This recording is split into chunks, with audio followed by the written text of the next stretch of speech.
Herkese merhabalar. Bu tarihte sizlere evde Snickers nasıl yapılır onu anlatacağım. Tarifi videonun altındaki açıklama kısmına ekledim. Bu tarif de çok istenmişti. Bomba bir tarif daha geliyor. Diyarbakır'dan metroya geldim. Bu şekilde yer fıstığı alıyorum. Bunun fiyatı 10,5 TL. Bir adet vanilya özütü alıyorum. Bunun fiyatı 53 TL. Bir adet krem tartar alıyorum. Bunun fiyatı 30 TL. Tadım için Snickers alıyorum. Bunun fiyatı 2,7 TL. Bir adet fıstık ezmesi alıyorum. Bunun fiyatı 12,7 TL. Bir paket pudra şekeri alıyorum. Bunun fiyatı 5 TL. Sütlü çikolata alıyorum. Bunun fiyatı 4,65 TL. Bundan 5 adet alıyorum. Bir paket esmer şeker alıyorum. Bunun fiyatı 10 TL. Yumurta alıyorum. Bunun fiyatı 9,95. İçerisinde 10 tane var. Hepsini kullanmayacağım. 2 paket krema alıyorum. Bunun fiyatı 5,25. Tüm alışverişi yaptım. Fiyat bilgilendirmesini yaptım. Şimdi tarifi yapmaya geçebiliriz. Başta size şu şekilde Snickers'ın bir kıvamını göstereyim. Bir tadımını yapalım. Şöyle.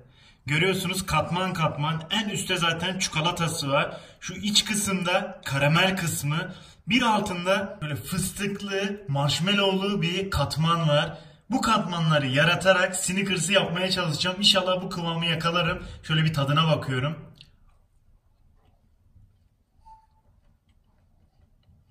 Muazzam. Çok iyi ya. Umarım bu kıvamı yakalarım. En başta fıstıklı katmanını yapacağım ben. Bu şekilde 2,5 su bardağı şekerim var, yani 400 gram. Bunu şimdi tencereye ekliyorum. Ocağın altını yakıyorum. Tencereyi ocağa ekliyorum. İçerisine 2,5 su bardağı şeker ekliyorum. Tek bir tarafta toplanmasın, onun için bunu bu şekilde yayıyorum. Ve kendi haline başta bırakıyorum. İyice eriyecek, karamel haline gelecek. Daha sonra üzerine kremasını ekleyeceğim. Evet, görüyorsunuz erimeye başladı ve hala kendi haline bırakmaya devam ediyorum bu şekilde. Eğer müdahale edersem bu sefer topaklanmalar fazla olur. Ancak şekerimiz çok olduğu için üstteki katmanlar erimeyecek, alttakiler eriyecek. Birazdan müdahale etmek zorunda kalacağım buna. Görüyorsunuz alttakiler erimiş. Biraz daha bekleyeceğim. 1 dakika daha bu şekilde bekliyorum. Daha sonra ufaktan karıştırmaya başlayacağım. Uzun süre karıştırmazsam eğer bu sefer alttakiler çok pişecek ve acı bir karamel elde etmiş olacaksınız. Acı olmasın diye mutlaka karıştırmamız gerekecek. Tabi karıştırırken metal kullanmayacağız. Tahta kullanmayacağız. Bu şekilde plastik kullanmanız gerekiyor. 1 dakika geçti. Şimdi ufaktan karıştırıyorum. Bu şekilde pişmeyenleri alt tarafa karıştırarak geçirmeniz gerekiyor. Toz şekeri her tarafa yedirip daha sonra tekrardan kendi haline bırakıyorum bu şekilde. Karıştırdıktan sonra tam 1 dakika geçti ve şekerlerin hepsi tamamen eridi. Fazla bekletmiyorum ve bu şekilde krema ekleyeceğim. Kremada 1,5 paket ekliyorum. Yani 300 milim.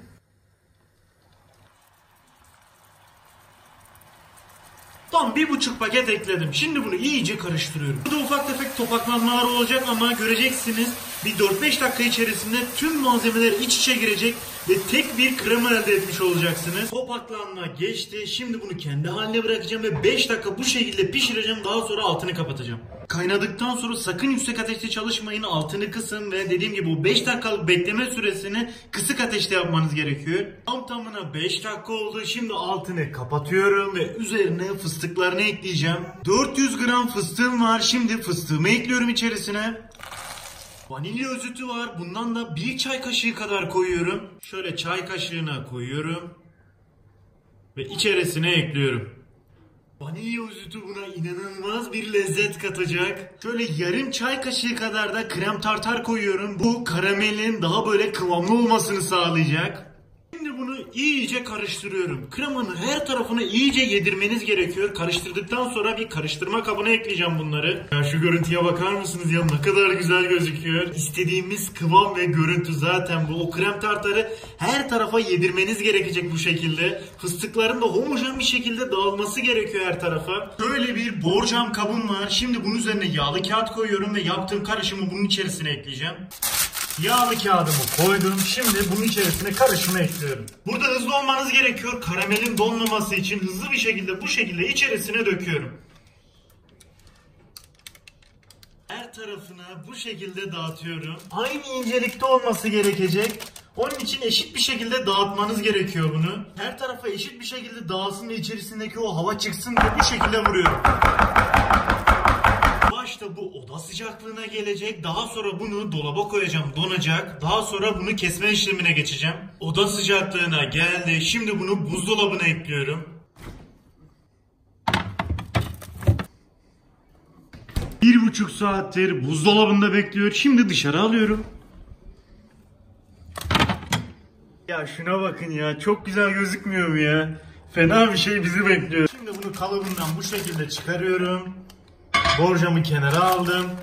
Ve yağlı kağıdından çıkarıyorum. Bu şekilde çekiyorum. Görüyorsunuz sünen bir yapısı var. Zaten Snickers'ın bu şekilde sünen bir yapısı olması gerekiyor.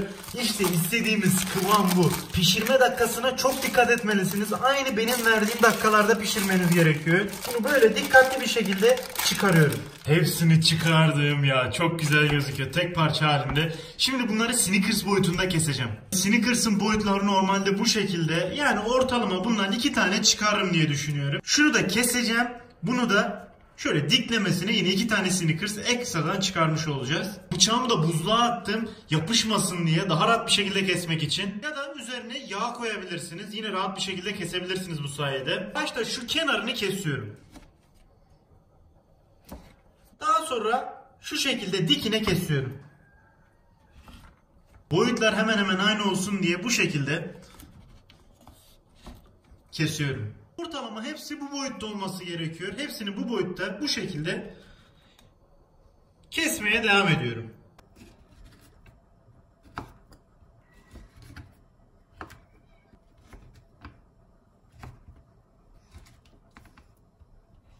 Hepsine şekil vererek kestim. Şöyle göstereyim size.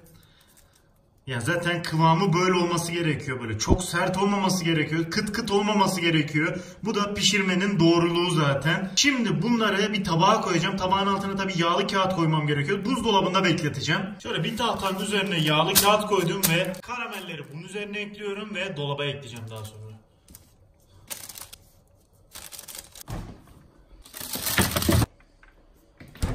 Snickers'ın şu üst katmanını yaptık. Şimdi şuradaki alt katmanını yapmaya geçelim. Bu da marshmallowlu bir krema zaten. 3 tane yumurtam var. Sadece bunların beyazını kullanacağım. Şimdi beyazlarıyla sarısını ayırıyorum. Şöyle kolay bir yöntem var. Bir elinizden diğerini alarak ellerinizin arasından zaten beyazı akıp gidecektir. Bence en kolay yöntem bu şekilde. Karıştırma kabının içerisine 3 adet yumurta beyazını ekliyorum. Buradaki en önemli püf noktalardan bir tanesi yumurtaların başta oda sıcaklığında olması gerekiyor. Sakın ama sakın buzdolabından çıkarıp kullanmayın. Diğer püf noktası kabınızda kesinlikle su olmaması gerekiyor. Yumurtanın içerisine kesinlikle su girmemesi gerekiyor. Bir damla su bile bunun kıvamını bozar. Ayrıca yumurta sarısının da kesinlikle bir damla dahi bunun içerisine girmemesi gerekiyor. Şimdi bunu blenderdan geçiriyoruz. Kıvama gelene kadar bunu durmadan çekmemiz gerekiyor. Bir yandan bunu kıvama getirirken diğer yanda ocakta bunun şiresini hazırlayacağım. Buna ekleyeceğim şire. Ocağın altını yakıyorum. Tencereyi ocağa ekliyorum. İçerisine 3 su bardağı şeker ekliyorum. 1 su bardağı su ekliyorum. Bunu başta bu şekilde karıştırıyorum. Su ile şeker iç içe girdikten sonra kendi haline bırakıyorum. Bu işlemden sonra karıştırmayı bırakıyorum. Kesinlikle karıştırmayın. Bu şekilde bekliyorum. Bu kaynamaya başladı. Kaynar kaynamaz dakika tutuyorum ve ortalama 7-8 dakika bunu bu şekilde kaynatıyorum. Şire olana kadar yumurtayı çırpmaya devam ediyorum ben. Tam 8 dakikadır bunu kaynatıyorum. Şimdi altını kapatıyorum. 8 dakikadır daha şirem kaynarken ben de bunu bu şekilde çektim. Ve bu da istediğim kıvama geldi. Ben bunu yüksek devirle çektim. Şimdi düşük devire alıyorum robotumu. Ve şiremi yavaş yavaş azar azar içerisine ekleyerek karıştırmaya devam edeceğim.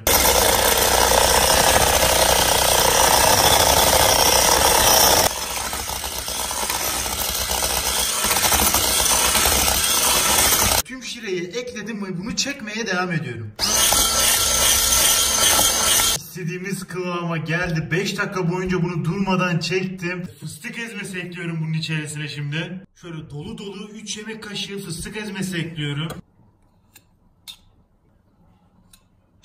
Şöyle yarım çay kaşığı vanilya özütü ekliyorum içerisine.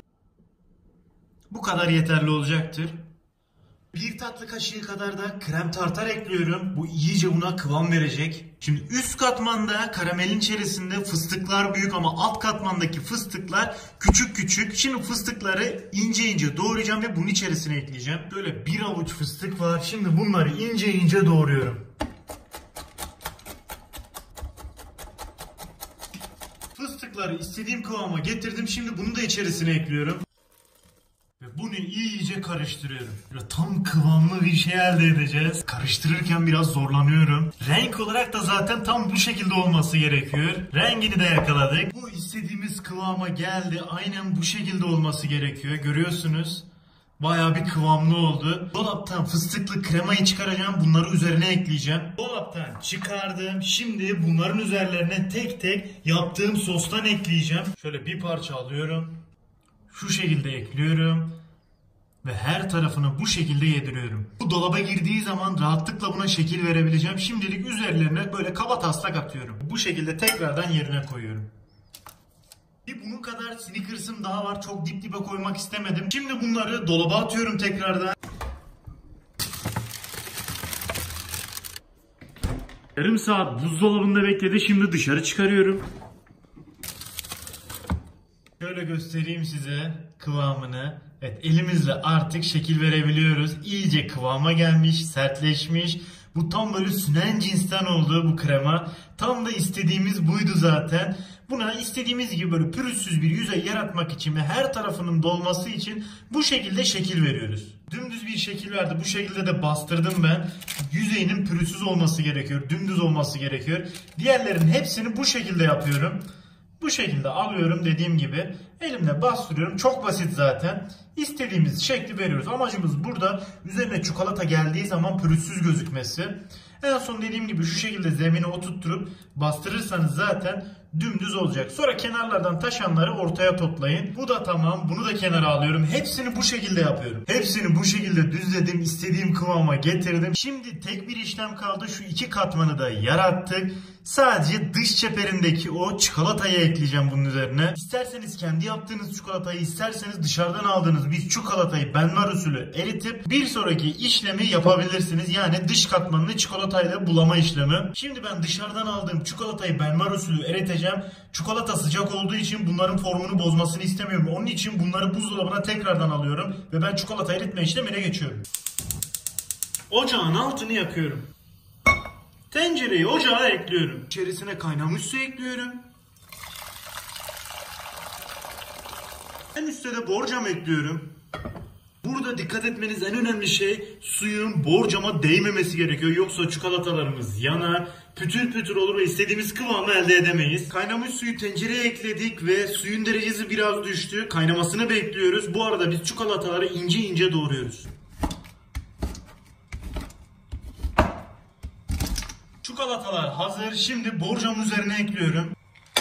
Ocağın altını en kısa getirdim ve bunu bu şekilde sürekli karıştırmam gerekiyor. Eğer karıştırmazsanız dipteki çikolatalar yanar, üsttekiler tam erimez ve dediğim gibi pütür pütür olur. Çikolatamız yanar, istediğimiz kıvamı elde edemeyiz. Zaten göreceksiniz çok kısa bir süre içerisinde çikolatalar eriyecektir. Onun için hiç durmadan bu şekilde karıştırın. Yavaş yavaş kıvama gelmeye başladı. Son pütürcükler kaldı. Bunlar da erisin. Erir erimez hemen altını kapatacağım. Çok fazla ocakta tutmamanız gerekiyor. Çok fazla tutarsanız eğer eridikten sonra yine çikolatalarımız yanar. Yine istediğimiz kıvamı elde edemeyiz. Çikolataların tamamı eridi. Şu kıvama bakın ya, tam istediğim gibi. Şimdi ocağın altını kapatıyorum. Şimdi ikili karışımı bu şekilde çikolatanın içerisine ekliyorum. Ve her tarafını çikolataya buluyorum. Biraz hızlı olmanız gerekecek. Ve buladıktan sonra şu şekilde kaldırıyorum. Fazla çikolatasını bu şekilde süzüyorum. Şu şekilde yağlı kağıt olan bir üzerine koyuyorum. Kenardan fazla çikolatalar akacaktır. Onları daha sonra bıçakla ben kesebilirim. Hiç sıkıntı değil. Önemli olan yüzeyinin pürüzsüz olması. Hepsini bu şekilde yapıyorum. Hepsinin dışını çikolataya buladım. Dediğim gibi şu kenarları sakın kafaya takmayın. Daha sonra bıçakla onları alacağız. Daha güzel bir şekil olacak. Şimdi bunu hızlıca buzdolabına ekliyorum. Tamına 1 saattir buzdolabında bekletiyorum. Şimdi bunu açıyorum. Snickers'larımız oldu. Şimdi şu kenarlarını şöyle göstereyim. Şu fazla kenarlarını bıçakla alıyorum. Böyle kenarlarını, fazlalıklarını alıyorum. Bu tamamen size kalmış. Ben benzetmek için biraz alacağım. Çok da sıkıntı değil aslında. İşte olay tam da budur. Dışarıdan alınan çikolatalara benzedi. Hepsini bu şekilde yapıyorum. Tüm kenarlarını da aldım. Şöyle göstereyim ya. Şuna bakın ya. Fena bir şey oldu bu. Şimdi bunu ikiye böleceğim ve lezzetinin tadına bakacağım. Bu dışarıdan aldığım Snickers. Bu da benim yaptığım Snickers. Boyut olarak benimki biraz daha büyük oldu. Ben ziyan etmek istemedim. İstesem şu kenarları koparabilirdim ve aynı boyutu yakalardım istesem. Hemen hemen aynı boyuta yakın aslında. Ama dediğim gibi ben ziyan etmek istemedim. Şimdi bunu tutuyorum ve ikiye bölüyorum. İşte olay budur. Şuna bakın ya. Şöyle göstereyim. Normal Snickers'ı da şimdi ikiye bölüyorum. Rengi birbirine benziyor, kıvamı tuttu. Ya gerçekten görüntü olarak biz bu işi başarmışız. Şimdi en sevdiğim zamana geldi. Tadım yapacağım, bakalım nasıl olmuş. Şöyle tutuyorum ve...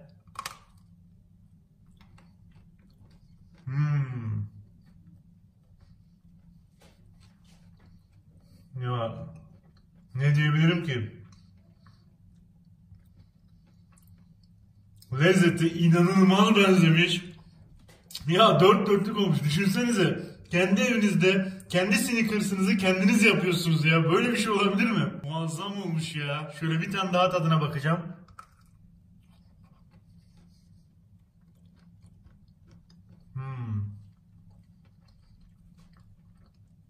Fıstığa iyice doymuş. O kıvam gerçekten tam Snickers kıvamı. Muazzam bir şey bu ya. Size şunu da göstermek istiyorum. Bakın. Şunu yakalamak var ya, gerçekten zor bir şey ama bunu bile tutturmuşuz. Dört dörtlük olmuş. Hem kıvamı tutmuş hem lezzeti tutmuş. Biz bu işi gerçekten ama gerçekten başarmışız. Herkese afiyet olsun. Videomuzu beğenip kanalımıza abone olmayı unutmayın. Bir sonraki videoda görüşmek üzere arkadaşlar. Hoşça kalın.